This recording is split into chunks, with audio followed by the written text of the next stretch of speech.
Hello, कैसे हो भी सारे। हमारा आज का टॉपिक है if police officer refuse to register FIR.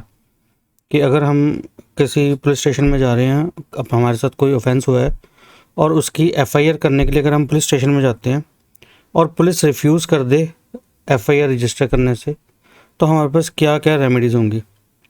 तो सबसे पहले तो हम समझते हैं कि एफआईआर होती क्या है। सेक्शन 154 ऑफ सीआरपीसी, जो क्रिमिनल प्रोसीजर कोड है, उसका सेक्शन 154 कहता है कि अगर आपके साथ कोई भी कॉग्निजेबल ऑफेंस हुआ है, ठीक है, दो तरह के ऑफेंस होते हैं, एक कॉग्निजेबल होता है और एक नॉन कॉग्निजेबल ऑफेंस होता है। अगर तो कॉग्निजेबल ऑफेंस हुआ है तो पुलिस ड्यूटी बाउंड है एफआईआर करने के लिए सेक्शन 154 में। अगर नॉन कॉग्निजेबल हुआ है तो फिर उसके लिए डीडीआर ये एनसीआर काटी जाती है, उसके लिए एफआईआर नहीं होती नॉन कॉग्निजेबल ऑफेंस के लिए। और सपोज अगर हम कॉग्निजेबल ऑफेंस के लिए पुलिस स्टेशन गए हैं, हमारे साथ कोई कॉग्निजेबल ऑफेंस हुआ है और वहाँ पे भी पुलिस हमें रिफ्यूज़ कर रही है एफआईआर करने से, तो तब हमारे पास क्या क्या रेमेडीज़ अवेलेबल हैं, तो ये हम इस टॉपिक में समझेंगे। पहले तो क्वेश्चन ये बनता है कि क्या police officer duty bound FIR register करने के लिए। तो state of Haryana versus Bhajanlal and others case हुआ था, उसमें हेल्ड किया गया था कि कंसर्न पुलिस ऑफिसर जो भी है, अगर उसको कोई इन्फॉर्मेशन आती है कॉग्निजेबल ऑफेंस की, तो वो ड्यूटी बाउंड है एफआईआर रजिस्टर करने के लिए, और उसकी रिपोर्ट जो है एफआईआर जो है उसको मैजिस्ट्रेट के पास उसको पेश करेगा उस एफआईआर को। और अगर एफआईआर नहीं करते तो फिर क्या क्या रेमेडीज़ हमारे पास हैं। सेक्शन 154 क्लॉज 3 ऑफ सीआरपीसी में हमारे पास रेमेडी है। सेक्शन 156 क्लॉज 3 में हमारे पास रेमेडी है। सेक्शन 200 में है और सेक्शन 482 एंड आर्टिकल 226 में हमारे पास कुछ रेमेडीज़ हैं, जहाँ पे अगर पुलिस रिफ्यूज़ कर देती है एफआईआर करने से तो हम वहाँ पे अपनी रेमेडीज़ अवेल कर सकते हैं। तो सबसे पहले रेमेडी है 154 में हम गए और वहाँ पे पुलिस ने हमारी एफआईआर नोट नहीं की है, तो उसके बाद सेकंड हमारे पास रेमेडी बचती है सेक्शन 154 क्लॉज 3 में। इसमें ये है कि जो सुप्रिटेंडेंट ऑफ पुलिस है उसके पास पावर है अंडर सेक्शन 36 ऑफ सीआरपीसी कि जिस एरिया का भी वो सुप्रिटेंडेंट है, उस एरिया में जितने भी पुलिस स्टेशंस हैं उन सब के लिए उसके पास पावर है वहाँ पे एफआईआर करने के लिए।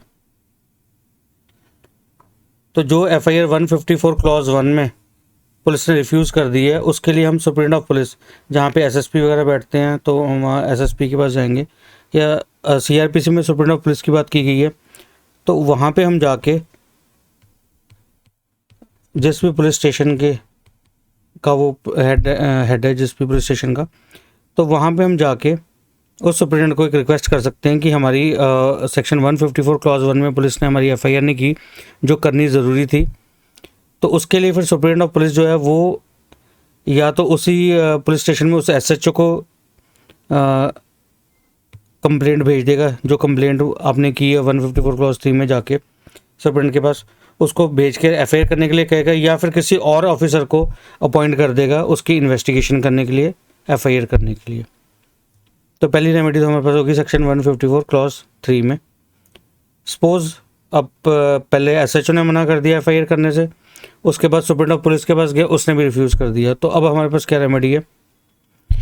नेक्स्ट रेमेडी है हम सेक्शन 156 क्लॉज 3 में, ये हम जुडिशियल मैजिस्ट्रेट के पास पेश होंगे। उसके बाद तो अगर कोई कॉग्निजेबल ऑफेंस हुआ है और पुलिस जो है एफआईआर करने से मना कर देती है सेक्शन 154 क्लॉज 1 में, उसके बाद हम नेक्स्ट जाते हैं सेक्शन 154 क्लॉज 3 में, सुप्रिटेंडेंट ऑफ पुलिस के पास जाते हैं, उसने भी रिफ्यूज़ कर दिया, तो उसके बाद हमारे पास रेमेडी है सेक्शन 156 क्लॉज 3 में, जहाँ पे हम जुडिशियल मैजिस्ट्रेट के पास पेश होंगे और उसको रिक्वेस्ट करेंगे कि ये हमारे साथ जो हुआ है कॉग्निजेबल ऑफेंस हुआ है और पुलिस रिफ्यूज़ नहीं कर रही, तो वहाँ पे जुडिशियल मैजिस्ट्रेट ऑर्डर कर सकता है 156 क्लॉज 3 में इन्वेस्टिगेशन करने का। और इन्वेस्टिगेशन करने का ऑर्डर का मतलब ये है कि पुलिस पहले एफआईआर करेगी और उसके बाद उस पर इन्वेस्टिगेशन करेगी। सपोज़ हमारे पास यहाँ पे भी हमें रेमेडी हमें अवेल नहीं होती, तो उसके बाद नेक्स्ट रेमेडी है हमारे पास सेक्शन 200 में, हम कंप्लेंट फाइल कर सकते हैं मैजिस्ट्रेट के पास, और उस कंप्लेंट पे सेक्शन 190 क्लॉज 1A में मजिस्ट्रेट के पास पावर है उसकी कॉग्निजेंस लेने की। तो ये नेक्स्ट रेमेडी हमारे पास, अगर पहले हम गए हैं पुलिस के SHO के पास, SHO ने नहीं लिखी, फिर सुप्रीडेंट ऑफ पुलिस के पास गए उसने भी नहीं लिखी, थर्ड हम जुडिशियल मजिस्ट्रेट के पास गए सेक्शन 156 क्लॉज 3 में, वहाँ पे भी अगर मैं नहीं रिलीफ मिला तो उसके बाद नेक्स्ट टाइम सेक्शन 200 में जुडिशियल मजिस्ट्रेट के पास एज ए कंप्लेंट फाइल कर सकते हैं, जिसमें मजिस्ट्रेट जो है उसके पास पावर है कॉग्निजेंस लेने की। अगर सपोज यहाँ पे भी हमें नहीं मिलता, जुडिशियल मजिस्ट्रेट के पास भी हमें रिलीफ नहीं मिल रहा, तो फिर नेक्स्ट रेमेडी हम हाई कोर्ट में जा सकते हैं। और हाई कोर्ट में जाने के लिए हमारे पास दो तरह की प्रोविज़न्स हैं। एक तो सेक्शन 482 ऑफ CRPC, जो CRPC का ही सेक्शन 482 है, क्रिमिनल प्रोसीजर कोड का सेक्शन है, उसमें हम जाके कर सकते हैं, या फिर article 226 of constitution of India में हम पावर है कि हम जाके वहाँ पे हाई कोर्ट को जाके रिक्वेस्ट कर सकते हैं कि वो FIR करे। पर हाई कोर्ट में जाने के लिए एक चीज़ ज़रूरी है कि हम सीधा हाई कोर्ट के पास नहीं जा सकते, हमें सबसे पहले बाकी जो रेमेडीज़ है वो अवेल करनी पड़ेंगी। अगर उन रेमेडीज़ में हमारे साथ कोई हमें नहीं रिलीफ मिलता तो तब हमारे पास नेक्स्ट जाके हाई कोर्ट लास्ट ऑप्शन हमारे पास है। तो हाई कोर्ट भी सबसे पहले ये देखेगी कि आपने पहले वाली जो रेमेडीज़ हैं वो आपने अवेल की हैं कि नहीं।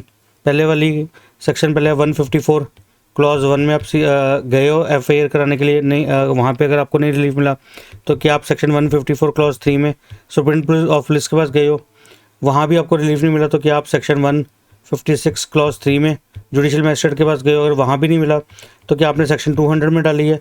अगर इन चारों में आपको रिलीफ नहीं मिला तब आप हाई कोर्ट में जाके सेक्शन 482 में कर सकते हो। Section 482 inherent powers of high court की बात कर रहा है, जहाँ पे हम जाके हाई कोर्ट को डायरेक्टली कह सकते हैं, रिक्वेस्ट कर सकते हैं कि हमारे FIR हमारी की जाए इस केस में। और वहीं पे एक और है आर्टिकल 226 कॉन्स्टिट्यूशन ऑफ इंडिया, जो रिट्स की बात करता है। ठीक है, कुछ 5 तरह की रिट्स हैं हमारे पास जो हमें कॉन्स्टिट्यूशन ने प्रोवाइड की है। उसमें मैंडामस की एक रिट है, वो हम आर्टिकल 226 में डाल सकते हैं जो कॉन्स्टिट्यूशन ऑफ इंडिया में है। वहाँ पे भी हम रिक्वेस्ट कर सकते हैं हाई कोर्ट को कि वो एक ऑर्डर पास करें जिसमें नीचे जो ऑफिसर्स हैं उनको ये ऑर्डर पास किया जाए कि जो हमारे साथ कॉग्निजेबल ऑफेंस हुआ है उसके लिए FIR की जाए। तो ये कुछ रेमेडीज़ हमारे पास अवेलेबल हैं। अगर FIR पुलिस नहीं कर रही तो इन रेमेडीज़ को यूज़ करके हम FIR करवा सकते हैं।